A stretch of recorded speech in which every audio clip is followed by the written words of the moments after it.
So let's take a look at some of the importance of STEM jobs for women.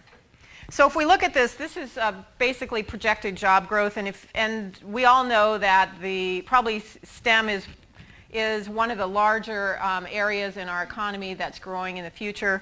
Certainly, if you look, the total employment is expected to increase by 10%, but when you disaggregate it by some of the various fields, you'll see that in some areas, job growth is expected even up to 30% in some areas.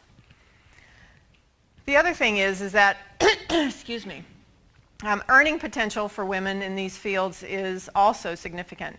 Even though we continue to see a pay gap in all occupations for women, the one thing that's interesting, there was actually a recent report that was done by the Center for Education and Work at Georgetown University, and they did a study of STEM.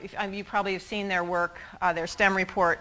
But they found that the pay gap for women in STEM fields is significantly smaller than in any other occupational area. It's around 90% as compared to 77% in the employment sector in general. But if you look at these, you'll see that the wage earnings also are significantly high, especially if we're looking here at occupations that require a baccalaureate degree, but even for occupations that just require an associate's degree. And the average annual household earnings for most women is around $35,000 a year. So it's significantly lower than any of these occupations.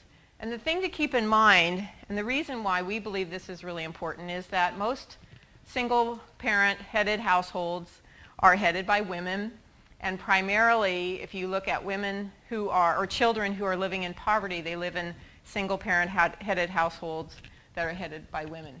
Even women who work multiple jobs have a difficult time earning enough wages in order to keep them out of poverty. So if they were to get jobs in the STEM fields, it would be a significant economic boost for those families.